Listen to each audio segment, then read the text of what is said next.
Hi everyone, this is Ramesh. Welcome to Ramesh Sir Maths class. SSC GD constable exam కి prepare అవుతున్న విద్యార్థులకు ఉపయోగపడతాయనే ఉద్దేశంతో previous GD constable ఎగ్జామ్లో అడిగిన questions ని షిఫ్ట్ వైజ్ డిస్కస్ చేసుకుంటూ వస్తున్నాం కదా. ఆల్రెడీ ఈ సిరీస్ లో భాగంగా 11 పార్ట్స్ ని అప్లోడ్ చేయడం జరిగింది. ఆ 11 పార్ట్స్ లో కూడా మనం 12th January 2023 షిఫ్ట్ 2 వరకు అడిగిన రీజనింగ్ పార్ట్స్ సంబంధించిన అన్ని క్వశ్చన్స్ ని డీటెయిల్ గా ఎలా ఆన్సర్ చేయనేది డిస్కస్ చేయడం జరిగింది. ఒకవేళ మీరు ఆ వీడియోస్ ఏమైనా మిస్ అయినట్లయితే వాటి యొక్క లింక్స్ ని కింద డిస్క్రిప్షన్లో ఉంచుతాను, అక్కడి నుంచి చూడొచ్చు. ఈరోజు వీడియోలో భాగంగా 12th January 2023లో షిఫ్ట్ 3లో భాగంగా అడిగిన రీజనింగ్ పార్ట్కి సంబంధించిన 20 క్వశ్చన్స్ని సింపుల్ ట్రిక్స్ ఉపయోగించి ఎలా ఆన్సర్ చేయొచ్చు అనేది డిస్కస్ చేద్దాం. కాబట్టి వీడియోని స్కిప్ చేయకుండా చివరి వరకు చూడడానికి ప్రయత్నించండి. నచ్చినట్లయితే లైక్ చేసి మీ ఫ్రెండ్స్ కూడా షేర్ చేయండి. ఒకవేళ మీరు మొదటిసారిగా నా ఛానల్ చూస్తున్నట్లయితే సబ్స్క్రైబ్ చేసుకుని రెగ్యులర్గా ఫాలో అవడానికి ప్రయత్నించండి. Okay, first question. ఇది మనకి సీటింగ్ అరేంజ్మెంట్కి సంబంధించిన క్వశ్చన్ అనమాట. ఫస్ట్ ఇచ్చిన ఇన్స్ట్రక్షన్స్ చదివినట్లయితే 7 వ్యక్తులు DEFGHI మరియు J ఒక వరుసలో ఉత్తరం వైపు కూర్చున్నారు. అంటే ఇక్కడ 7 వ్యక్తులు ఒక వరుసలో కూర్చున్నారు. అంటే ఇది లీనియర్ సీటింగ్ అరేంజ్మెంట్కి సంబంధించిన క్వశ్చన్ అనమాట. కాబట్టి ఫస్ట్ మనం 7 ప్లేసెస్ని అలాట్ చేద్దాం. 1 2 3 4 5 6 అండ్ 7. ఇప్పుడు వీళ్ళకి ఇది రైట్ అయినట్లయితే ఇది లెఫ్ట్ సైడ్ అవుతుంది. ఓకే, నెక్స్ట్ వీళ్ళందరూ కూడా ఏ డైరెక్షన్ లో కూర్చున్నారు? ఉత్తరం వైపు కూర్చున్నారు. అంటే ఇది ఉత్తరం అనుకుంటే ఇది ఏమవుతుంది? తూర్పు అవుతుంది అన్నమాట. ఇప్పుడు మనం ఒక్కొక్క ఇన్స్ట్రక్షన్స్ ని చదివినట్లయితే D మరియు H ల మధ్య 3 మాత్రమే కూర్చున్నారు. అంటే వీళ్ళిద్దరికి మధ్యలో 3 వ్యక్తులు మాత్రమే కూర్చున్నారు. అంటే అసలు వీళ్ళిద్దరిలో ఏ ఒక్కరి ప్లేస్ మనకి ఎక్కడో తెలియదు. కాబట్టి దీన్ని ఇంకా రాయకూడదు అనమాట. రఫ్ వర్క్ చేస్తాం. D కి H కి మధ్యలో ఎంతమంది ఉన్నారు? 3. 1 2 3. అంటే H ఈ విధంగా అయినా కూర్చుని ఉండొచ్చు, లేకపోతే ఈ విధంగా కూడా సాధ్యమయ్యే ఛాన్స్ ఉంది మనకి. ఓకే, ఇప్పుడు నెక్స్ట్ స్టేట్మెంట్. ఈ J కి ఎడమ వైపున 4వ స్థానంలో కూర్చున్నాడు. అంటే ఈ గురించి మాట్లాడుకుంటున్నాం. J కి ఎడమ వైపున అంటే J ఇక్కడ ఉంటే లెఫ్ట్ సైడ్ ఇది వైపు కదా, ఎడమ వైపున 4వ స్థానం 1 2 3 అండ్ 4 ఇది అన్నమాట. ఈ ఇక్కడ కూర్చున్నాడు. నెక్స్ట్ E మరియు I ల మధ్యలో D మాత్రమే కూర్చున్నాడు. అంటే E కి I కి మధ్యలో E అండ్ I ల మధ్యలో ఎవరు కూర్చున్నారు? D కూర్చున్నాడు. అంటే ఈ విధంగా అయినా ఉండొచ్చు, లేకపోతే ఈ విధంగా కూడా జరిగి ఉండొచ్చు కదా. ఈ రెండిట్లో ఏదైనా జరగవచ్చు, దేనికైనా సాధ్యం ఉంది. ఒకసారి మనం ఈ రెండింటిని తర్వాత కూడా చదివినట్లయితే ఇక్కడ J F కి కుడి వైపున 3వ స్థానంలో కూర్చున్నాడు. ఇక్కడ J గురించి మాట్లాడుతున్నాం. ఎవరికి కుడి వైపున? F కి కుడి వైపున. అంటే F ఇక్కడ ఉన్నాడు అనుకుందాం. కుడి వైపు ఇది అవుతుంది కదా, 3వ స్థానం 1 2 3 ఇది ఇక్కడ అన్నమాట. అంటే J గురించి ఇక్కడ మాట్లాడారు. ఒకసారి ఈ రెండింటిని క్లబ్ చేసి చూడండి. ఈ రెండింటిలో మనకి ఏం కామన్ గా ఉంది? J కి కామన్ గా ఉంది. J అనే లెటర్ కామన్ గా ఉంది. కాబట్టి మనం ఈ F ని తీసుకొచ్చి ఎక్కడ ఉండాలి? 1 2 3 థర్డ్ ప్లేస్ లో ఉండాలి. 1 2 3 అంటే ఇక్కడ ఉండాలి F. ఇప్పుడు ఈ రెండింటిని కలిపి చూసాం అనుకోండి, ఈ పక్కన ఎవరు ఉండాలి? F ఉండాలి. కానీ ఈ పక్కన ఇక్కడ రాస్తే ఎవరు వస్తున్నారు? మనకి D వస్తున్నారు. కాబట్టి ఇది సాధ్యం కాదు. కాబట్టి ఇది సాధ్యం అవుతుంది. కాబట్టి ఈ రెండింటిని కలిపేసాం అనుకోండి, ఈ ఉన్నాడు కదా ఇక్కడ. కాబట్టి డీని ఎక్కడ తీసుకొస్తాం? ఇక్కడికి. అలాగే I. ఓకే, ఇంకా మనకి ఏముంది? IDEF. Okay, next J రాసిస్తాం. ఇప్పుడు ఈ రెండింటిని క్లబ్ చూద్దాం. ఇప్పుడు చూడండి, D కి H కి మధ్యలో 3 ప్లేసెస్ ఉండాలి. D ఇక్కడ ఉంది 1 2 3 అంటే H ఎక్కడ ఉండాలన్నమాట? ఇక్కడ ఉండాలి. నెక్స్ట్ ఇంకొక ప్లేస్ ఉంది. ఇక్కడ ఎవరిని వదిలేసాం మనం? ఇచ్చిన లెటర్ 7 లెటర్స్ లో G అనే లెటర్ మిస్ అయింది కదా. కాబట్టి G ప్లేస్ ఇక్కడ అవుతుంది. మనం వాళ్ళందరినీ ఒక ఆర్డర్ లో రాసినట్లయితే I తర్వాత D E F G H J ఇది అన్నమాట కరెక్ట్ ఆర్డర్. ఇప్పుడు ఏ క్వశ్చన్ అడిగినా సరే ఈజీగా ఆన్సర్ చేయగలుగుతాం. ఇప్పుడు ఏమంటారు మనకి? వరుస యొక్క కుడి చివర నుండి 2వ స్థానంలో ఎవరు కూర్చున్నారు? కుడి చివర ఇది కదా, రైట్ సైడ్ అయితే ఇది. ఈ చివరి నుంచి 2వ స్థానంలో ఎవరు కూర్చున్నారు? 2వ స్థానం ఇది ఫస్ట్ ప్లేస్, సెకండ్ ప్లేస్. ఎవరు కూర్చున్నారు? H అనే పర్సన్ కూర్చున్నాడు. అది ఏ ఆప్షన్ లో ఉంది? థర్డ్ ఆప్షన్ లో ఉంది కదా. కాబట్టి ఇది కరెక్ట్ ఆన్సర్ అవుతుంది అనమాట. Okay, next second one. ఇది మనకి నంబర్ సిరీస్ సంబంధించిన క్వశ్చన్ అనమాట. మనం most of the number series questions numbers మధ్యలో ఉండే డిఫరెన్స్ని భేదాన్ని ఆధారంగా చేసుకుని ఆన్సర్ చేయొచ్చు అనమాట. ఫస్ట్ డిఫరెన్స్ ఫైండ్ అవుట్ చేద్దాం. మనకి ఈ రెండింటికి డిఫరెన్స్ ఎంత అంటే 10 లోంచి 6 మైనస్ చేస్తే ఎంత వస్తుంది? 4 వస్తుంది. అంటే ఇక్కడ 4ని యాడ్ చేశారనమాట. నెక్స్ట్ 19 లోంచి 10 మైనస్ చేసామంటే ఎంత వస్తుంది? 9 వస్తుంది. అంటే 9ని యాడ్ చేశారు 10కి. నెక్స్ట్ 35 లోంచి 19 మైనస్ చేస్తే ఎంత వస్తుంది? 16. అంటే ఇక్కడ 16ని యాడ్ చేశారు. ఇక్కడ క్వశ్చన్ మార్క్ లో ఉండాల్సిన నెంబర్ మనం ఫైండ్ అవుట్ చేయాలి. ఒకసారి వీటిని అబ్జర్వ్ చేసినట్లయితే ఇవి స్క్వేర్ నెంబర్స్ కదా. 4 అంటే 2 స్క్వేర్, 9 అంటే 3 స్క్వేర్, 16 అంటే 4 స్క్వేర్. అంటే వరుసగా స్క్వేర్ నెంబర్స్ ని యాడ్ చేసుకుంటూ వెళ్ళారు. 4 తర్వాత వచ్చే నెంబర్ ఏంటి? 5. అంటే 5 స్క్వేర్ ని యాడ్ చేయమన్నాం. అంటే ఇక్కడ 5 స్క్వేర్ అంటే ఎంత? 25. అంటే 35 కి 25 ని యాడ్ చేస్తే మన క్వశ్చన్ మార్క్ లో ఉండాల్సిన నెంబర్ రావాలన్నమాట. 35 కి 25 యాడ్ చేస్తే ఎంత? 60 వస్తుంది. మళ్ళీ తర్వాత స్క్వేర్ నెంబర్ ఎంత మనకి? 6 స్క్వేర్. 6 స్క్వేర్ అంటే 6 6 36. అంటే ఈ 60 కి 36 యాడ్ చేస్తే 96 వస్తుంది కదా. కాబట్టి ఇక్కడ మన కరెక్ట్ ఆన్సర్ ఏమవుతుంది అనమాట? 60 అవుతుంది. అది ఎక్కడుంది మనకి? థర్డ్ ఆప్షన్ ఉంది కదా. కాబట్టి ఇది కరెక్ట్ ఆన్సర్ అవుతుంది అనమాట. నెక్స్ట్ ఇది స్టేట్మెంట్స్ అండ్ కన్క్లూజన్ సంబంధించిన క్వశ్చన్ అనమాట. ఇక్కడ 3 స్టేట్మెంట్స్ ఇచ్చారు, అలాగే 3 కన్క్లూజన్స్ ఇచ్చారు. మనం స్టేట్మెంట్స్ ని చదివి దానికి సరిపడా ఒక వెన్ డయాగ్రామ్ ని డ్రా చేసుకున్నట్లయితే దాని ఆధారంగా ఇచ్చిన కన్క్లూజన్స్ లో ఏవి ఫాలో అవుతున్నాయి, ఏవి ఫాలో అవడం లేదని ఈజీగా చెప్పొచ్చు అనమాట. ఒకసారి ఈ ఫస్ట్ స్టేట్మెంట్ చదివినట్లయితే కొన్ని బూట్లు చెప్పులు, అంటే బూట్లలో కొన్ని చెప్పులట. ఇవి బూట్లు అనుకుందాం. వీటిల్లో కొన్ని చెప్పులు అవుతాయి అన్నమాట. నెక్స్ట్ కొన్ని చెప్పులు సాక్స్ అవుతాయి. అంటే చెప్పుల్లో కొన్ని సాక్స్ అవుతాయి. అంటే ఇలా ఉండొచ్చు, లేకపోతే ఇట్లా కూడా ఉండొచ్చు, మనం కన్ఫర్మ్ చేయలేము. ఇలా రాద్దాం ఫస్ట్. ఇవి సాక్స్లు అన్నమాట. నెక్స్ట్ సాక్స్లు అన్ని కూడా శాండిల్స్ అంట.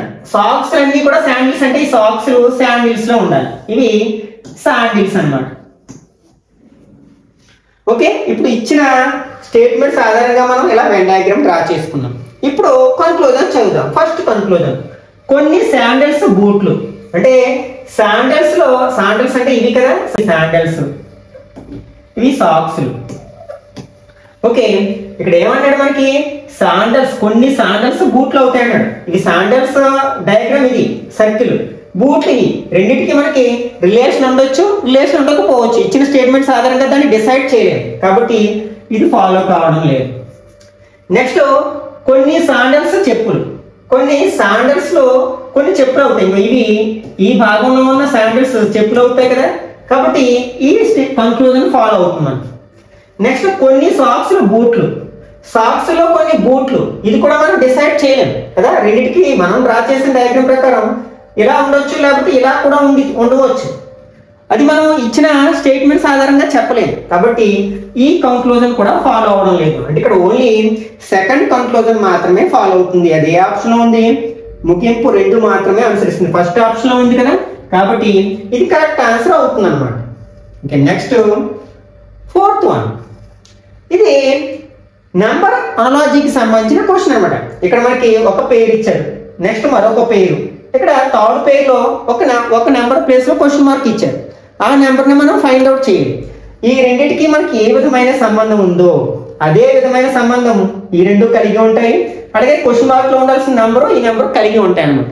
ఫస్ట్ అసలు ఈ రెండింటికి మధ్య ఉన్న సంబంధాన్ని మనం రాబట్టాల్సి ఉంటుంది. దాన్ని ఆధారంగా చేసుకుని మనం చెప్పొచ్చు. ఒకసారి మనం ప్రతి పేర్ లో సెకండ్ నెంబర్ అబ్జర్వ్ చేసినట్లయితే ఇక్కడ 4 ఉంది, ఇక్కడ 16 ఉంది.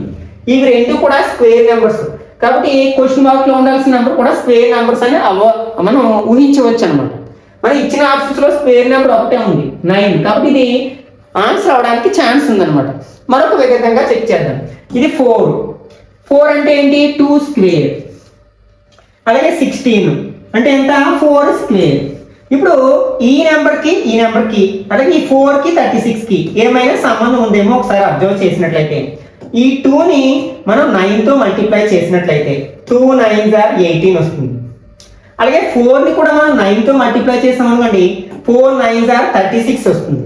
ఇప్పుడు అర్థమైంది కదా. అంటే ఇప్పుడు మనం దీన్ని 9 తో డివైడ్ చేస్తే వచ్చే నెంబర్ అంటే 27 లో 9 ఎన్ని టైమ్స్ పోతుంది? 3 టైమ్స్. అంటే ఇక్కడ 3 స్క్వేర్ అవుతుంది అనమాట. ఈ క్వశ్చన్ మార్క్ లో ఉండాల్సిన నెంబర్ ఏమవుతుంది అనమాట 3 స్క్వేర్. ఎందుకంటే 3ని మనం 9 తో మల్టిప్లై చేస్తే 27 వస్తుంది కదా.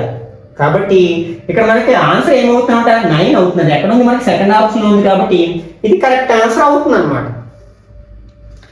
నెక్స్ట్ 5th వన్, ఇది కూడా మనకి సిట్టింగ్ అరేంజ్మెంట్ కి సంబంధించిన క్వశ్చన్ అనమాట.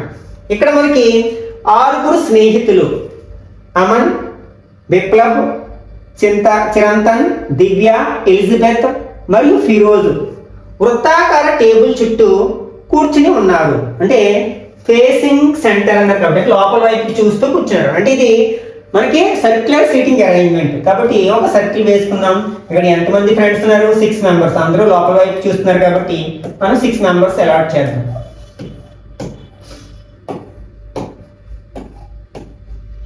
ఓకే, ఇప్పుడు మనకి క్వశ్చన్ మనకు ఇచ్చిన స్టేట్మెంట్ చదివినట్లయితే అమన్ విప్లవ్ కు ఎడమ వైపున 3వ స్థానంలో కూర్చున్నాడు. ఫర్ ఎగ్జాంపుల్ ఇక్కడ అమన్ రాసాం అనుకోండి, ఇది ఎడమ వైపు, అంటే ఇది ఎడమ అయితే ఇది కుడి అవుతుంది ఈ సైడ్ ఉన్న వాళ్ళకి.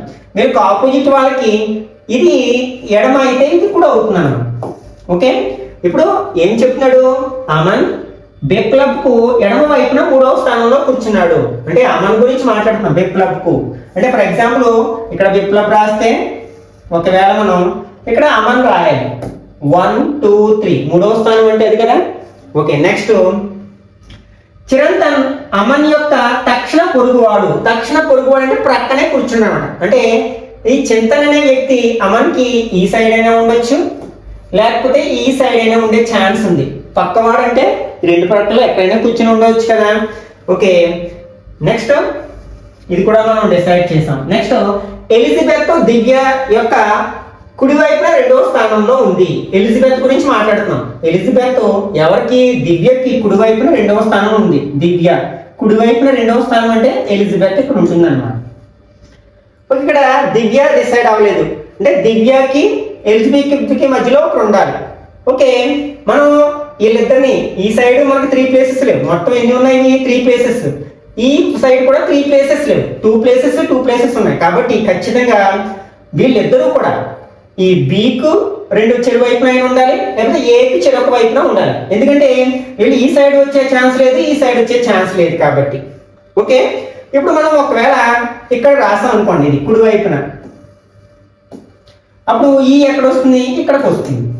ఓకే, ఇప్పుడు చూద్దాం. నెక్స్ట్ చింతన్ దివ్య పక్కన కూర్చోలేదు. ఇక్కడ చింతన ఉండే అవకాశం లేదు అప్పుడు. అంటే ఖచ్చితంగా మనకి చింతన ఎక్కడ కూర్చుంటాడు ఇక్కడ కూర్చుంటాడు అనమాట. ఇప్పుడు మనకి మిగిలిన వాళ్ళు ఎవరున్నారు అమన్, విప్లవ్, చింతన్, దివ్య, ఎలిజబెత్, ఫిరోజ్ అన్నాడు. ఇక్కడ మనకు ఒకే ఒక ప్లేస్ మిగిలింది కదా కాబట్టి ఇది ఫిరోజ్ అవుతుంది అన్నమాట. ఓకే, ఒక్కసారి మనం ఈ ఇచ్చిన ఈ సిట్టింగ్ అరేంజ్మెంట్ ని ఆధారంగా చేసుకుని అడిగిన క్వశ్చన్ ఆన్సర్ చేయడానికి ప్రయత్నిద్దాం. ఇప్పుడు ఏమంటున్నాడు అమన్ మరియు ఎలిజబెత్ మధ్య ఎవరు కూర్చున్నారు? అమన్ ఎక్కడున్నాడు ఇక్కడ ఉన్నాడు, ఎలిజబెత్ ఇక్కడ కూర్చుంది. మధ్యలో ఎవరు కూర్చున్నారు చిరంతన్ కూర్చున్నాడు అనమాట. అంటే మనకి కరెక్ట్ ఆప్షన్ ఏంటనమాట 3rd వన్. కాబట్టి ఇది కరెక్ట్ ఆన్సర్ అవుతుంది. నెక్స్ట్ 6th వన్, ఇది మనకి కోడింగ్ డీకోడింగ్ సంబంధించిన క్వశ్చన్ అనమాట. నిర్దిష్ట కోడ్ భాషలో ఫ్రూట్ హ్యాట్ స్ట్రింగ్ అనేది వామ్ బీ వీల్ గాను, హ్యాట్ ఫ్రూట్ అనేది బీ వామ్ గాను మరియు స్ట్రింగ్ హ్యాట్ అనేది వీల్ బీగా కోడ్ చేయబడింది. ఫ్రూట్ యొక్క కోడ్ పదం ఏది? ఓకే, ఇక్కడ మనం దేన్ని డిసైడ్ చేయాలంటే ఫ్రూట్ కి ఏ కోడ్ ని ఉపయోగించాలో డిసైడ్ చేయాలి. అంటే మనకి ఫ్రూట్ కామన్ గా ఉన్న 2వ సెంటెన్స్ ని తీసుకున్నట్లయితే మనకి ఫ్రూట్ ఇక్కడ ఉంది, ఫ్రూట్ ఇందులో ఉంది, అట్లాగే నెక్స్ట్ ఇందులో కూడా ఉంది. అయితే దాంట్లో మళ్ళీ హ్యాట్ కూడా ఉంది కదా. ఇక్కడ మనకి హ్యాట్ ఉంది అలాగే హ్యాట్ ఉంది కాబట్టి మనం డిసైడ్ చేయలేము. ఇప్పుడు హ్యాట్ ఉండి ఫ్రూట్ లేనిది చూద్దాం. ఓకే, హ్యాట్ ఫ్రూట్, ఇందులో హ్యాట్ ఉంది కానీ ఫ్రూట్ లేదు. నెక్స్ట్ ఒకసారి మనం ఈ రెండింటిని అబ్జర్వ్ చేసినట్లయితే దీన్ని అబ్జర్వ్ చేసినట్లయితే ఈ రెండింటిలో మనకి ఏం కామన్ గా ఉంది? హ్యాట్ కామన్ గా ఉంది. ఇప్పుడు వీటి కోడ్స్ ఏంటి? ఇది ఇది ఈ రెండిట్లో ఏది కామన్ గా ఉంది? బి కామన్ గా ఉంది కదా. కాబట్టి మనకి హ్యాట్ యొక్క కోడ్ ఏంటంటే బి అన్నమాట. ఇప్పుడు మనం ఈ రెండింటిని అబ్జర్వ్ చేద్దాం. ఈ రెండిట్లో మనకి బి అనేది హ్యాట్ యొక్క కోడ్. దాన్ని వదిలేసాం. ఇంకా మనకి ఫ్రూట్ ఉంది. ఇప్పుడు దీనిలోని మనకి కామన్ గా ఏముంది? వామ్ ఉంది కదా. కాబట్టి ఇక్కడ మనకి ఫ్రూట్ యొక్క కోడ్ ఏమవుతుంది అనమాట? వామ్ అవుతుంది. అది ఎక్కడుంది? మనకి సెకండ్ ఆప్షన్ లో ఉంది కదా.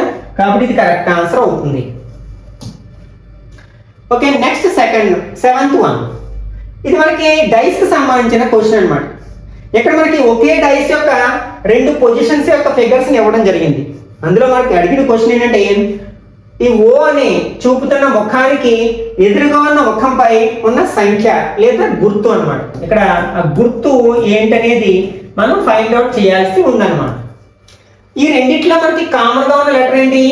ఇక్కడ బీటా కామన్ గా ఉంది రెండిట్లోని. నెక్స్ట్ ప్లస్ అనే సింబల్ కూడా కామన్ గా ఉంది. ఇంకా కామన్ గా లేనివి ఏంటి? ఇక్కడ ఓ, ఇక్కడ ఇన్ఫినిటీ సింబల్ అన్నమాట. కాబట్టి అవి రెండు ఖచ్చితంగా మనకి ఒకదానికి ఒకటి ఎదురెదురు ముఖాల మీద ఉంటాయన్నమాట. కాబట్టి కరెక్ట్ ఆన్సర్ ఏమవుతుంది? 4th వన్ అవుతుంది అన్నమాట. Next 8th one. నెక్స్ట్ ఇక్కడ మనకి ఇది వర్డ్ అనాలజీకి సంబంధించిన క్వశ్చన్ అనమాట. ఇక్కడ 2 pairs ఇస్తారు. ఇక్కడ ఒక పేరు, ఇక్కడ ఒక పేరు. అయితే సెకండ్ పేర్ లో ఒక వర్డ్ మనకి మిస్ చేసి అందులో క్వశ్చన్ మార్క్ ఇచ్చారు. ఈ రెండింటికి మధ్య ఉన్న సంబంధాన్ని అర్థం చేసుకుని అదే సంబంధాన్ని ఆధారంగా ఈ క్వశ్చన్ మార్క్ లో ఉండాల్సిన వర్డ్ మనం ఫైండ్ అవుట్ చేయాల్సి ఉందన్నమాట. ఇక్కడ ఏంటి? Virology, viruses. వైరాలజీ అనేది ఒక శాస్త్రం, సబ్జెక్ట్ కదా. ఏంటది? Study of viruses. అంటే వైరస్ల గురించి అధ్యయనం చేసే శాస్త్రాన్ని మనం వైరాలజీ అంటాం. మరి ఇదేంటి? కార్డియాలజీ అనేది కూడా ఒక శాస్త్రం. కార్డియాలజీ అనేది దేన్ని అంటారనమాట? హార్ట్ అంటే గుండెకి సంబంధించిన వ్యాధుల్ని స్టడీ చేసే శాస్త్రాన్ని మనం కార్డియాలజీ అంటాం కదా. కాబట్టి ఇక్కడ హార్ట్ కరెక్ట్ ఆన్సర్ అవుతుంది. అది ఎక్కడ మనకి 4th ఆప్షన్ లో ఉంది కదా. కాబట్టి ఇది కరెక్ట్ ఆన్సర్ అవుతుంది అనమాట. Next 9th one. ఇది పిక్చర్ సిరీస్ సంబంధించిన క్వశ్చన్ అనమాట.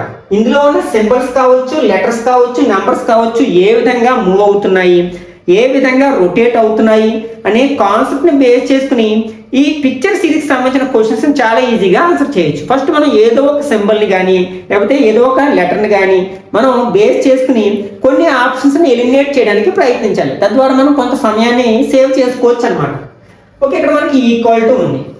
ఆ ఈక్వాలిటీ ఎలా మూవ్ అవుతుందో చూద్దాం. ఇక్కడ ఈ పొజిషన్ లో ఉండాల్సింది ఈ టాప్ కార్నర్ లోకి వెళ్ళింది, టాప్ లెఫ్ట్ కార్నర్. తర్వాత టాప్ రైట్ కార్నర్ లోకి వచ్చింది. తర్వాత ఎక్కడికి వచ్చింది? బాటమ్ రైట్ కార్నర్ లోకి వచ్చింది. తర్వాత ఎక్కడికి రావాలి? ఈ ప్లేస్ లోకి రావాలి. ఇప్పుడు ఇచ్చిన ఆప్షన్స్ లో ఆ ప్లేస్ లో ఈక్వాలిటీ లేని వాటిని మనం ఎలిమినేట్ చేసేసేయచ్చు. అంటే దేన్ని ఎలిమినేట్ చేయొచ్చు? మనం థర్డ్ ఆప్షన్ ఎలిమినేట్ చేయొచ్చు, 4th ఆప్షన్ కూడా మనం ఎలిమినేట్ చేసేసేయచ్చు. ఇంకా ఫస్ట్ సెకండ్ లో ఏదో ఒకటి అవుతుందన్నమాట. నెక్స్ట్ ఇక్కడ చూడండి, పి అనేది మిడిల్లోకి వచ్చింది. పి అనేది మిడిల్లోకి వచ్చింది. తర్వాత ఇక్కడ నుంచి ఇక్కడికి వచ్చింది. ఓకే, తర్వాత దాని ప్లేస్ లో ఏమొచ్చింది? యారో మార్క్ వచ్చింది. అంటే యారో మార్కు మనకి తర్వాత మూవ్ అయ్యి ఎక్కడికి రావాలి? ఈ పొజిషన్ లోకి రావాలి. అంటే ఇది ఇలా మూవ్ అవుతూ ఉంది అనమాట. మనకి ఫస్ట్ లో యారో మార్క్ సేమ్ మారలేదు, దాని పొజిషన్ మారలేదు. కాబట్టి దీన్ని కూడా ఎలిమినేట్ చేసినట్లయితే మనకి కరెక్ట్ ఆన్సర్ సెకండ్ ఆప్షన్ అవుతుంది అనమాట. Next 10th one. ఇది బ్యాలెన్సింగ్ మ్యాథమెటికల్ ఈక్వేషన్ సంబంధించిన క్వశ్చన్ అనమాట. ఈ టైప్ ఆఫ్ క్వశ్చన్స్ ని మనం టైం సేవ్ చేసుకోవాలంటే డివిజన్ సింబల్ మీద, మల్టిప్లికేషన్ సింబల్ మీద కాన్సన్ట్రేట్ చేయాలంట. ఫస్ట్ డివిజన్ సింబల్ మీద కాన్సన్ట్రేట్ చేద్దాం. అసలు ఇచ్చిన ఎక్స్ప్రెషన్ లో డివిజన్ సింబల్ ఎక్కడ ఉంది? ఇక్కడ ఉంది. అంటే ఫస్ట్ మనం బార్డ్మాస్ రూల్ ప్రకారం డివిజన్ చేస్తాం. అప్పుడు ఏం చేస్తాం? 10 ని 20తో డివైడ్ చేయాలి. అప్పుడు 20 టేబుల్లో 10 పోయే ఛాన్స్ లేదు. 10 టేబుల్ 20లో పోతుంది. కానీ ఇక్కడ 1/2 వచ్చే ఛాన్స్ ఉంది, ఫ్రాక్షన్ వచ్చే ఛాన్స్ ఉంది. కాబట్టి డివిజన్ ఇక్కడ ఉండకూడదు అనమాట. కాబట్టి డివిజన్ ని ఖచ్చితంగా మూవ్ చేయాలి అక్కడి నుంచి మనం. అంటే డివిజన్ రీప్లేస్ చేయాలి. కాబట్టి డివిజన్ లేని ఆప్షన్స్ ఏమున్నాయి? ఫస్ట్ ఆప్షన్ ఉంది, అట్లాగే నెక్స్ట్ సెకండ్ ఆప్షన్ ఉంది. ఈ రెండింటిలో మనకి డివిజన్ సింబల్ లేదు కదా. కాబట్టి ఆ రెండింటిని ఎలిమినేట్ చేసేసాం, సగం టైం సేవ్ చేసుకున్నాము.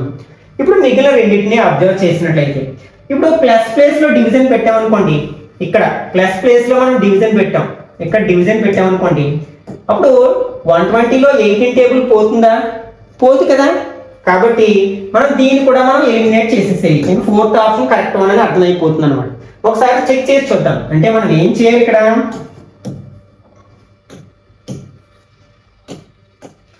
డివిజన్ ప్లేస్ లో మైనస్, మైనస్ ప్లేస్ లో డివిజన్ పెట్టాలి. అంటే ఇది డివిజన్ ప్లేస్ లో మనం ఏం పెట్టాలి, మైనస్ పెట్టాలి. మైనస్ ప్లేస్ లో ఏం పెట్టాలి, డివిజన్ పెట్టాలి. దీన్ని రీరైట్ చేస్తాను. 120 ప్లస్ 18 ఇంటూ 40/10 ఇలా రాయొచ్చు కదా, divided by minus 20. Okay, 10 table 40లో ఎన్ని టైమ్స్ పోతుంది, 4 టైమ్స్ పోతుంది. బాడ్మాస్ రూల్ అప్లై చేసి ఫస్ట్ డివిజన్ చేస్తాను, తర్వాత మల్టిప్లికేషన్ చేయాలి. 120 ప్లస్ 18 ఇంటూ 4, 18 4తో ఇంటూ చేయాలి. 4 8s are 32, 3 4 1s are 4 plus 3 72 minus 20. తర్వాత ఏం చేయాలి, మనం ఎడిషన్ చేయాలి. ఈ రెండు యాడ్ చేస్తే మనకి ఎంత వస్తుంది, 192 minus 20 అంటే 172. ఇదే కదా మనకి RHS లో ఉన్నది, కాబట్టి మనకి ఫోర్త్ ఆప్షన్ కరెక్ట్ 1 అవుతుంది అన్నమాట. నెక్స్ట్ ఇది ఆల్ఫాబెట్ సిరీస్ కి సంబంధించిన క్వశ్చన్ అన్నమాట. ఈ ఆల్ఫాబెట్ సిరీస్ కి సంబంధించిన క్వశ్చన్స్ ఆన్సర్ చేసేటప్పుడు మనకి ఆల్ఫాబెట్ కోడ్స్ అనేవి సహాయపడతాయి అన్నమాట. ఫస్ట్ మనం వీటి యొక్క కోడ్స్ రాసినట్లయితే G అంటే 7, M అంటే 13, 16, 10. నెక్స్ట్ వీటి కోడ్స్ రాసినట్లయితే H అంటే 8, 12, 15, 11. ఒకసారి ఏ విధంగా మారిందో చూద్దాం. ఓకే, ఇక్కడ మనకి 7 8 అయింది అంటే +1. నెక్స్ట్ 13 12 అయింది అంటే -1. 16 15 అయింది అంటే -1. మళ్ళీ 10 11 అయింది అంటే +1 అంటే +1 -1 -1 +1. కాబట్టి దీన్ని బట్టి మనం ఈజీగా ఆన్సర్ చేయొచ్చు. ఫస్ట్ వీటి కోడ్స్ రాసినట్లయితే 10 10 13 13. ఓకే, ఫస్ట్ మనం ఏం చేయాలి, +1 చేయాలి అంటే 10కి 1 యాడ్ చేస్తే 11. తర్వాత -1 చేయాలి, 10 నుంచి 1 మైనస్ చేస్తే 9. నెక్స్ట్ -1 చేయాలి అంటే 13 నుంచి 1 మైనస్ చేస్తే 12. +1 13 + 1 14. ఒకసారి మనం ఈ లెటర్స్ రాసిన 11th లెటర్ ఏంటి, K తో స్టార్ట్ అవ్వాలి ఆన్సర్, అంటే ఈ రెండింటిని ఎలిమినేట్ చేసేసేయచ్చు. నెక్స్ట్ 9th లెటర్ I కదా, అంటే K తర్వాత I రావాలి. అది ఎక్కడ ఉంది, 4th ఆప్షన్ లో ఉంది కాబట్టి 4th ఆప్షన్ కరెక్ట్ 1 అవుతుంది అన్నమాట. నెక్స్ట్ 12th వన్, ఇది కూడా మనకి కోడింగ్ డీకోడింగ్ సంబంధించిన క్వశ్చన్ అంటే ఇక్కడ కూడా మనకి ఆల్ఫాబెట్ పొజిషన్ నెంబర్స్, వాటిని ఆల్ఫాబెట్ కోడ్స్ అనేవి సహాయపడతాయి. ఎందుకంటే ఇక్కడ నెంబర్స్ లో ఇచ్చారు కదా, అంటే పేరెంట్ అని ఓన్లీ 148 గాను, వ్రాంగిల్ అనే ఓన్లీ 160 గాను కోడ్ చేసినట్లయితే మనకి అదే కోడ్ లాంగ్వేజ్ లో గ్రాంటెడ్ అనే ఓన్లీ ఎలా కోడ్ చేస్తారు. ఇక్కడ ఇచ్చిన ఫస్ట్ వర్డ్ ఏంటంటే పేరెంట్.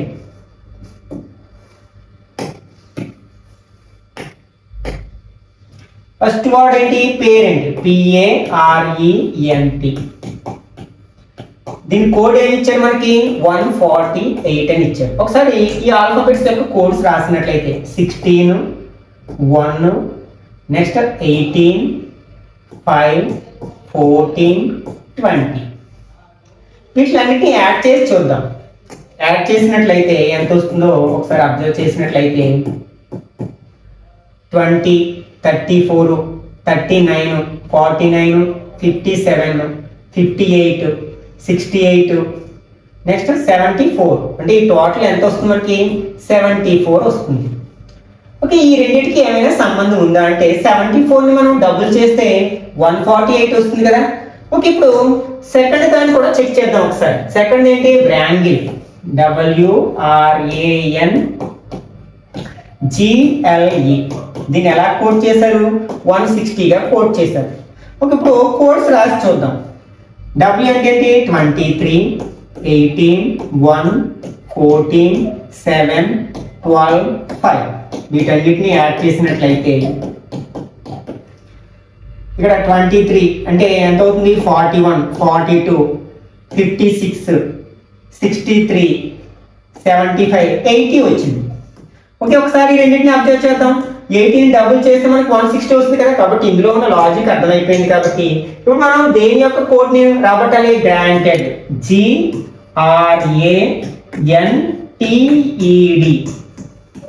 కోడ్ రాసాం అనుకోండి, ఇదేమవుతుంది 7 18 1 14 25 4. వీటిని యాడ్ చేద్దాం. ఓకే, 25 26 40 60, నెక్స్ట్ 65, 69 వచ్చింది. 69 మనం 2తో మల్టిప్లై చేసినట్లయితే 9 2s are 18, 1 6 2s are 12 plus 1 13 అంటే 138. ఎక్కడుంది మనకి థర్డ్ ఆప్షన్ లో ఉంది కదా, కాబట్టి ఇది కరెక్ట్ ఆన్సర్ అవుతుంది అన్నమాట. నెక్స్ట్ 13th వన్, ఇది కూడా మనకి నంబర్ సిరీస్ కి సంబంధించిన question. First differences find out చేద్దాం. ఈ రెండింటికి డిఫరెన్స్ 24 నుంచి 20 మైనస్ చేస్తే 4 అంటే ఇక్కడ 4 యాడ్ చేశారు. నెక్స్ట్ 33 లోంచి 4 ని మైనస్ చేస్తే ఎంత వస్తుంది 9 వస్తుంది అంటే 9 యాడ్ చేశారు. ఇక్కడ క్వశ్చన్ మార్క్ ఉంది. ఇవి రెండు డిఫరెన్స్ ఫైండ్ అవుట్ చేద్దాం. 8 మైనస్ 7 1 2, నెక్స్ట్ 2 మైనస్ 1 1 అంటే 121 యాడ్ చేశారు. ఒకసారి ఇక్కడ చూస్తే 17 నుంచి 8 మైనస్ చేస్తే 9, 8 నుంచి 2 మైనస్ చేస్తే 6, నెక్స్ట్ 169 యాడ్ చేశారు. ఈ డిఫరెన్స్ లో ఒకసారి అబ్జర్వ్ చేయండి, ఇవన్నీ స్క్వేర్ నెంబర్స్. ఇది 2 స్క్వేర్ చేస్తే 4 వస్తుంది, 3 స్క్వేర్ చేస్తే 9 వస్తుంది, 11 స్క్వేర్ చేస్తే 121, 13 స్క్వేర్ చేస్తే 169 అంటే స్క్వేర్ నెంబర్స్ యాడ్ చేసుకుంటూ వెళ్ళారు. కానీ వరుసగా ఉండే స్క్వేర్ నెంబర్స్ కాదు, ఎందుకంటే ఇక్కడ 2 3 వరుసగానే వచ్చింది, కానీ 11 13 మధ్యలో 12 మిస్ అయింది కదా. కాబట్టి ఇప్పుడు ఇవి ఆడ్ నెంబర్స్ అనుకుంటారంటే 2 ఆడ్ నెంబర్ కాదు, కాబట్టి ఇవి ఏంటంటే ప్రైమ్ నెంబర్స్ అనమాట. 2 3 11 13 ప్రధాన సంఖ్యలు కదా. ఈ మధ్యలో వచ్చే ప్రైమ్ నెంబర్స్ ఏంటి 5 7 అంటే 5 స్క్వేర్ 7 స్క్వేర్ చెక్ చేయాలన్నమాట. 5 స్క్వేర్ అంటే ఎంత 25 యాడ్ చేసాం అనుకోండి ఎంత వస్తుంది మనకి 58 వస్తుంది. 58 ఇచ్చిన ఆప్షన్స్ లో ఉంది. మళ్ళీ ఈ 58 కి మనం 7 స్క్వేర్ 49 యాడ్ చేస్తే 107 రావాలి. 8 ప్లస్ 9 17 107 వచ్చింది కదా. కాబట్టి మన గెస్ కరెక్ట్ అయింది. అంటే ఈ క్వశ్చన్ మార్క్ లో ఉండాల్సిన నెంబర్ ఎంత అనమాట 58. కాబట్టి 4th ఆప్షన్ కరెక్ట్ వన్ అవుతుంది అనమాట. నెక్స్ట్ 14th వన్, ఇది కూడా మనకి ఆల్ఫాబెట్ సిరీస్ కి సంబంధించిన క్వశ్చన్ అనమాట. ఫస్ట్ మనం కోడ్స్ రాసి చూద్దాం. The 2, next 4 7 6 1 3 6 5. ఓకే, ఒకసారి ఈ రెండింటిని అబ్జర్వ్ చేద్దాం. ఇక్కడ ఏంటి -1, నెక్స్ట్ ఇక్కడ కూడా -1, నెక్స్ట్ ఇది కూడా -1 అంటే అన్ని కూడా ఒక్కొక్క లెటర్ ని బ్యాక్ కూడా వెళ్తున్నాం అనమాట. మరి ఇది ఏ బ్యాక్వర్డ్ ఏముండదు కదా, అప్పుడు జెడ్ దగ్గరికి వెళ్తున్నాం. అంటే ఫస్ట్ లెటర్ జెడ్ తో స్టార్ట్ అవ్వాలి. జెడ్ ఏంటి second option 4th option eliminate చేసాం. ఫస్ట్ జెడ్ వస్తుంది, తర్వాత సి, ఒక లెటర్ బ్యాక్వర్డ్ వెళ్తే బి దగ్గరికి వస్తాం. అంటే జెడ్ తర్వాత ఏం రావాలి బి రావాలి. అంటే ఫస్ట్ ఆప్షన్ కరెక్ట్ వన్ అన్నమాట. నెక్స్ట్ 15th వన్, ఇది కూడా మనకి బ్యాలెన్సింగ్ మ్యాథమెటికల్ ఈక్వేషన్స్ సంబంధించిన క్వశ్చన్ అనమాట. ఇక్కడ మ్యాథమెటికల్ ఆపరేషన్స్ తీసేసిన ప్లేస్ లో స్టార్ సింబల్ ఇవ్వడం జరిగింది. ఆ స్టార్ సింబల్ లో మనం ఏ సీక్వెన్స్ ఆఫ్ సింబల్స్ ఉంచినట్లయితే ఈ ఈక్వేషన్ బ్యాలెన్స్ అవుతుందో మనం గెస్ చేయాల్సి ఉందన్నమాట. ఇది కూడా మనం డివిజన్ బేస్ చేసుకుని చేయవచ్చు. ఇక్కడ ఫస్ట్ దీన్ని మనం సింప్లిఫై చేసి రాసేసుకున్నాం. 4th రూట్ 81 వాల్యూ ఎంత అంటే 4th రూట్ 81 అంటే 81 ని మనం ఫ్యాక్టరైజేషన్ చేసినట్లయితే 3 టేబుల్ పోతుంది 27 times, 3 table 9 times, 3 table 3 times. అంటే దీని ఆర్డర్ 4 కాబట్టి 4 నెంబర్స్ 4 3s ఉన్నాయి కదా. అంటే ఫైనల్ గా దీని వాల్యూ ఎంత అవుతుంది ఒక 3 అవుతుంది అన్నమాట. ఆర్డర్ ఎన్ని అయితే అన్ని నెంబర్స్ లో బదులు ఒక నెంబర్ బయటకు వస్తుంది. 4 3s ఉన్నాయి కాబట్టి ఒక 3 బయటకు వస్తుంది. అంటే దీన్ని సింప్లిఫై చేస్తే మనకి ఎంత వచ్చింది అనమాట 3 వచ్చింది. ఓకే, ఇప్పుడు డివిజన్ సింబల్ లో బేస్ చేసుకున్నాం. అంటే ఫస్ట్ మనం డివిజన్ ఇక్కడ ఉంచాలి, అలాగే నెక్స్ట్ ఎక్కడ ఉంచాలి ఇక్కడ లాస్ట్ నుంచి ఇక్కడ ఉంచినట్లయితే ఇక్కడ మనకి ఈ 28 టేబుల్ 17 లో పోయే ఛాన్స్ లేదు. అలాగే పక్కన ఇంటూ ఉంది 28 టేబుల్ 95 లో కూడా పోయే ఛాన్స్ లేదు. కాబట్టి దీన్ని ఎలిమినేట్ చేయొచ్చు మనం. ఓకే, సెకండ్ ఆప్షన్ ఫస్ట్ ఉంది, ఓకే దాన్ని ఎలిమినేట్ చేయలేము. ఇక్కడ థర్డ్ ఆప్షన్ లో ఎక్కడ అంటే ఇక్కడ ఉండాలి మనం. అంటే 3ని మనం 17 తో డివైడ్ చేయాల్సి ఉంటుంది. మరి 17 టేబుల్ 3 లో పోతుందా పోదు. కాబట్టి మనం దీన్ని కూడా ఎలిమినేట్ చేసేసేయచ్చు. నెక్స్ట్ 4th ఆప్షన్, ఇక్కడ మనం డివిజన్ సింబల్ ఉంచొచ్చు ఎందుకంటే 15 టేబుల్ 120 లో పోతుంది కాబట్టి. ఫస్ట్ మనం సెకండ్ ఆప్షన్ ని చెక్ చేద్దాం. అంటే ఫస్ట్ 120, తర్వాత డివైడెడ్ బై 15, నెక్స్ట్ తర్వాత ఏం పెట్టాలి -9, తర్వాత ఈక్వల్ టు 3, తర్వాత -17, ఇంటూ 28. నెక్స్ట్ లాస్ట్లో మైనస్ కదా 95. ఒకసారి సింప్లిఫై చేసినట్లయితే బాడ్మాస్ రూల్ ప్రకారం ఫస్ట్ ఏది చేయాలి మనం, ఇది చేయాలి. 15 టేబుల్ ఇందులో ఎన్ని టైమ్స్ పోతుంది, 8 టైమ్స్ పోతుంది కదా. అంటే 8 మైనస్ 9 అంటే -1 వస్తుంది. కానీ ఇక్కడ చూడండి ఈ రెండింటిని మనం మల్టిప్లై చేస్తే చాలా లార్జెస్ట్ నెంబర్ వస్తుంది. నెక్స్ట్ నెగిటివ్ నెంబర్ వస్తుంది. నెక్స్ట్ ఇది కూడా నెగిటివ్ నెంబరే కాబట్టి -1 వచ్చే ఛాన్స్ లేదు కదా. కాబట్టి దీన్ని కూడా ఎలిమినేట్ చేసినట్లయితే 4th ఆప్షన్ కరెక్ట్ వన్ అవుతుంది. ఒకసారి మనం వెరిఫై చేసి చూద్దాం.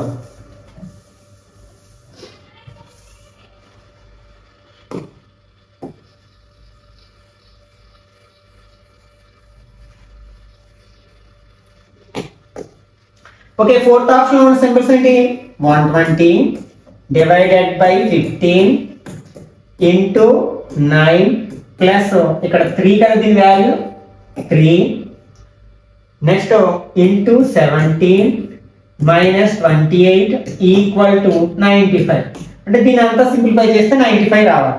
ఓకే, 15 టేబుల్ 120 ఎంత అయిపోతుంది 8 ఇంటూ 9 ప్లస్ 3 ఇంటూ 17 మైనస్ 28. తర్వాత మల్టిప్లికేషన్ చేయాలి. 8 9 ఆర్ 72 ప్లస్ 3 17 ఆర్ 51 మైనస్ 28. తర్వాత ఎడిషన్ చేయాలి. ఇవి రెండు యాడ్ చేస్తే ఎంత వస్తుంది మనకి 123 వస్తుంది మైనస్ 28. మైనస్ చేసాం అనుకోండి 13 నుంచి 8 మైనస్ చేస్తే 5, 11 నుంచి 2 మైనస్ చేస్తే 9, 95 వచ్చింది కదా. కాబట్టి ఇక్కడ మనకి 4th ఆప్షన్ కరెక్ట్ వన్ అవుతుంది అనమాట. నెక్స్ట్ 16th వన్, ఇది మనకి ఆల్ఫాబెటికల్ ఆర్డర్ ఆఫ్ వర్డ్స్ అనమాట. డిక్షనరీలో మనకి ఫస్ట్ ఏ వర్డ్ వస్తుంది తర్వాత ఏ వర్డ్ వస్తుంది అనేది మనం ఫైండ్ అవుట్ చేయాలి. దాన్ని ఆల్ఫాబెట్స్ ఫస్ట్ లెటర్ని అబ్జర్వ్ చేస్తాం కానీ అన్ని కామన్ గానే ఉన్నాయి కాబట్టి దాన్ని బట్టి డిసైడ్ చేయలేం. సెకండ్ లెటర్ని అబ్జర్వ్ చేస్తాం, అవి కూడా అన్నింటిలోని కామన్ గా ఉంది కాబట్టి దాన్ని బట్టి డిసైడ్ చేయలేం. ఇంకా థర్డ్ లెటర్స్ లో ఇక్కడ డిఫరెంట్ గా ఉన్నాయి. ఈ మూడిట్లో ఎల్ ఉంది, ఇక్కడ పి ఎం ఉంది. మనకి ఈ రెండింటికంటే ఎల్ ముందు వస్తుంది కాబట్టి దీన్ని బట్టి డిసైడ్ చేయలేం. తర్వాత నెక్స్ట్ లెటర్స్ కూడా ఈక్వల్ గా ఉన్నాయి ఈ 3 వర్డ్స్ లోని. ఇంకా కాబట్టి ఇది కట్ అయిపోయింది కాబట్టి ఇక్కడ అన్ని లెటర్స్ అయిపోయి కదా. అంటే ఫస్ట్ వచ్చే వర్డ్ ఏంటంటే సెకండ్ వర్డ్ అనమాట. సెకండ్ వర్డ్ మనకి సెకండ్ ఆప్షన్ లేదు కాబట్టి ఎలిమినేట్ చేసేసాను. నెక్స్ట్ దీన్ని డిసైడ్ చేసేసాను. ఇంకా ఈ రెండిట్లో తర్వాత మనకి ఏమొస్తుంది, ఇక్కడ యు వచ్చింది ఐ వచ్చింది. యు ఐలలో ఏ లెటర్ ఫస్ట్ వస్తుంది, ఐ వస్తుంది కదా. కాబట్టి తర్వాత ఏం రావాలి, థర్డ్ వర్డ్ రావాలి. తర్వాత ఏం రావాలి, ఫస్ట్ వర్డ్ రావాలి. నెక్స్ట్ ఇప్పుడు ఈ రెండింటిని ఇక్కడ పిఎంలలో ఫస్ట్ వచ్చేది ఏంటి ఎం కదా. కాబట్టి తర్వాత 5 వస్తుంది. తర్వాత లాస్ట్ లో 4 వస్తున్నాడు. అంటే 2 3 1 5 4 2 3 1 5 4 ఎక్కడ ఉంది మనకి, ఫస్ట్ ఆప్షన్ లో ఉంది కదా. కాబట్టి కరెక్ట్ ఆన్సర్ అవుతుంది అనమాట. Next 17th one, mirror image అనమాట. ఒకవేళ మనం మిర్రర్ ని ఎంఎన్ ప్లేస్ లో ఉంచినట్లయితే ఇదంతా కూడా మనకి రివర్స్ అవుతుంది. అంటే లెఫ్ట్ రైట్ గాను రైట్ లెఫ్ట్ గా మారుతుంది కదా మిర్రర్ ఇమేజ్ లో చూసినప్పుడు. అంటే ఇక్కడ ఇది రైట్ ఇది లెఫ్ట్. మనకి రైట్ ఎక్కడికి వస్తుంది, లెఫ్ట్ ఇక్కడ వైపు వెళ్తుంది. కాబట్టి ఫస్ట్ టీ వస్తుంది. ఓకే, అన్నిట్లోని టీ కామన్ గానే ఉంది, డిసైడ్ చేయలేము. తర్వాత అన్నిట్లోని ఎన్ కామన్ గా ఉంది, డిసైడ్ చేయలేము. ఇప్పుడు థర్డ్ లెటర్ లో ఇక్కడ మనకి రైట్ నుంచి వస్తే థర్డ్ లెటర్ ఈ స్మాల్ లెటర్, కానీ ఇందులో మనకి లార్జ్ లెటర్ ఉంది కాబట్టి ఎలిమినేట్ చేయొచ్చు. నెక్స్ట్ లెటర్ కూడా తీసేసాను. తర్వాత ఎం, ఇక్కడ స్మాల్ ఎం ఉంది కానీ ఇందులో మనకి లార్జ్ ఎం ఉంది కాబట్టి దీన్ని ఎలిమినేట్ చేయొచ్చు. Next M G. నెక్స్ట్ ఇక్కడ బి డి ఉంది. అంటే ఇక్కడ మనకి ఏ లెటర్ ఉంది, లెఫ్ట్ నుంచి థర్డ్ లెటర్ డి కాబట్టి రైట్ నుంచి థర్డ్ లెటర్ అది ఉండాలి, అంటే ఇది ఉండాలి. కాబట్టి దీన్ని కూడా ఎలిమినేట్ చేస్తే మనకి ఫస్ట్ ఆప్షన్ అయితే కరెక్ట్ వన్ అవుతుంది అనమాట. నెక్స్ట్ 18th వన్, ఇది కూడా మనకి ఆల్ఫాబెట్ అనాలజీకి సంబంధించిన క్వశ్చన్ అనమాట. ఫస్ట్ మనం కోడ్స్ రాసి చూద్దాం. ఐ అంటే 9 6 8 15. ఒకసారి జీటీ కోడ్స్ రాసినట్లయితే ఇక్కడ 12 3 5 11. ఇక్కడ 9 12 అయింది అంటే 3 యాడ్ చేయడం జరిగింది. నెక్స్ట్ 6 3 అయింది అంటే 3ని మైనస్ చేశారు. 8 5 అయింది అంటే 3 మైనస్ అయింది. నెక్స్ట్ 15 11 అయింది అంటే -4 ఇక్కడ. అంటే ఫస్ట్ 3 మైనస్ ప్లస్ 3 -3 -3 -4. ఇప్పుడు మనం దీనికి ఫైండ్ అవుట్ చేయాలి కదా. దీని కోడ్స్ రాసినట్లయితే ఇక్కడ 17 12 7 11 యాడ్ చేసి చూసినట్లయితే మనం ఫస్ట్ 3ని యాడ్ చేయాలి. 17కి 3 యాడ్ చేస్తే ఎంత 20 అంటే 20th లెటర్ టీ కాబట్టి మనం ఫస్ట్ ఆప్షన్ ని థర్డ్ ఆప్షన్ ని ఎలిమినేట్ చేసేసేయచ్చు. నెక్స్ట్ ఐ, నెక్స్ట్ రెండిట్లో సెకండ్ లెటర్ ఐ ఉంది, థర్డ్ లెటర్ డిఫరెంట్ గా ఉంది కదా, థర్డ్ లెటర్ ఎలా వస్తుంది -3 చేయాలి అంటే 7 నుంచి 3 మైనస్ చేస్తే ఫోర్త్ లెటర్ ఏంటి డి కదా, అది ఎక్కడుంది మనకి సెకండ్ ఆప్షన్ లో ఉంది కదా కాబట్టి ఇది కరెక్ట్ ఆన్సర్ అవుతుంది అన్నమాట. నెక్స్ట్ ఇది మనకి ఎంబెడెడ్ ఫిగర్ కి సంబంధించిన క్వశ్చన్ అన్నమాట. ఇక్కడ మనకు ఒక షేప్ ని ఇచ్చారు కదా, ఈ షేప్ ఇచ్చిన ఆప్షన్స్ లో ఏదో ఒక దానిలో కలిసి ఉందన్నమాట. రొటేషన్ నాట్ ఎలోడ్ అనమాట, రొటేట్ చేయకూడదు, సేమ్ ఎలా ఉందో అలాగే ఉండాలన్నమాట. మనకి ఫస్ట్ ఆప్షన్ ఆ టైప్ ఎక్కడ కనిపించలేదు కదా కాబట్టి దీన్ని ఎలిమినేట్ చేయొచ్చు. సెకండ్ ఆప్షన్ లో కూడా ఎలిమినేట్ చేయొచ్చు. థర్డ్ ఆప్షన్ అబ్జర్వ్ చేసినట్లయితే ఒకసారి ఇక్కడ మనకి ఇక్కడ ఉంది, అలాగే ఇందులో కూడా ఉంది మనకి, కాబట్టి ఇది కరెక్ట్ ఆప్షన్ అవుతుంది అన్నమాట. నెక్స్ట్ 20th వన్, ఇది మనకి బ్లడ్ రిలేషన్ కి సంబంధించిన క్వశ్చన్ అనమాట. అంటే మనకి రక్త సంబంధాలకు సంబంధించిన క్వశ్చన్ అనమాట. మనం ఇచ్చిన ఇన్స్ట్రక్షన్స్ ని చదువుతూ మనం ఒక ఫ్లో చార్ట్ ని డ్రా చేసుకున్నట్లయితే దాన్ని ఉపయోగించి ఏ క్వశ్చన్ అడిగినా సరే చాలా ఈజీగా ఆన్సర్ చేయొచ్చు అనమాట. ఇక్కడ ఏంటంటే ఏ జడ్లు వివాహం చేసుకున్నారు అంటే ఏ జడ్లు అనేవారు భార్య భర్తలు, అందులో ఎవరు భార్య ఎవరు భర్త తెలియదు, ఏ అండ్ జడ్ వీళ్ళిద్దరూ కూడా కపుల్ అన్నమాట, జంట. నెక్స్ట్ జడ్ కి ఎల్ ఎం ఎన్ అను ముగ్గురు పిల్లలు ఉన్నారు. ఇక్కడ ఎవరికి జడ్ కి అంటే వీళ్ళిద్దరికి వాళ్ళు పిల్లలే అవుతారు. జడ్ కి ఎంతమంది పిల్లలు ఉన్నారు ముగ్గురు. ఎవరంటే ఎల్ ఎం ఎన్, ఎల్ ఎం ఎన్ అనే ముగ్గురు పిల్లలు, వీళ్ళు బ్రదర్స్ అండ్ సిస్టర్స్ ఎవరైనా కావచ్చు అన్నమాట. ఇక్కడ నెక్స్ట్ జడ్ పిల్లల తండ్రి కాదు, అంటే జడ్ అనే పర్సన్ ఈ పిల్లలకి తండ్రి కాదు అంటే తల్లి అన్నమాట. కాబట్టి ఏమి సర్కిల్లో ఉంచుతాం, ఇక్కడ తినేమో భర్త కాబట్టి స్క్వేర్ బాక్స్ లో ఉంచుతాను. ఇలా జెండర్స్ డిసైడ్ అయ్యాయి, వాళ్ళు ఏం లింగాలు అనేవి డిసైడ్ అయిపోయి కదా. ఓకే, నెక్స్ట్ పి ఏ యొక్క తల్లి అంటే పి అనే పర్సన్ ఏ యొక్క తల్లి అంటే ముందు జనరేషన్ కదా, అంటే పి మదర్ కాబట్టి సర్కిల్లో ఉంచాను. నెక్స్ట్ ఎల్ డి యొక్క భర్త, ఎల్ అనే పర్సన్ డి యొక్క భర్త అంటే భర్త అంటే ఇతను మేల్, ఇతను ఎవరికి భర్త డికి, డి ఫిమేల్ అని అర్థమైంది, వీళ్ళిద్దరు కపుల్ అన్నమాట. నెక్స్ట్ హెచ్ మరియు జే అని ఇద్దరు కుమార్తెలు ఉన్నారు. ఎం అంటే తిని కదా అంటే నెక్స్ట్ జనరేషన్ లోకి వెళ్ళిపోవాలి. దీనికి హెచ్ జే అనే ఇద్దరు కుమార్తెలు ఉన్నారు.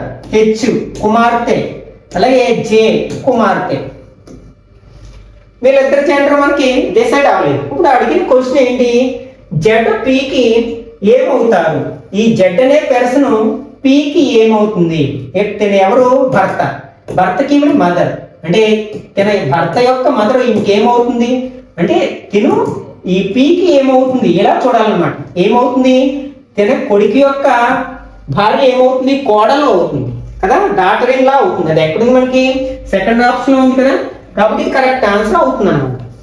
ఓకే, ఇక్కడితో మనం 12th January 2023 షిఫ్ట్ 3లో అడిగిన రీజనింగ్ పార్ట్ సంబంధించిన అన్ని క్వశ్చన్స్ ని డీటెయిల్ గా డిస్కస్ చేయడం జరిగింది. ఈ వీడియో నచ్చినట్లయితే లైక్ చేయండి, అలాగే మీ ఫ్రెండ్స్ కూడా షేర్ చేయండి. ఇట్లాంటి మరిన్ని వీడియోస్ కోసం ఛానల్ సబ్స్క్రైబ్ చేసుకుని రెగ్యులర్ గా ఫాలో అవ్వండి.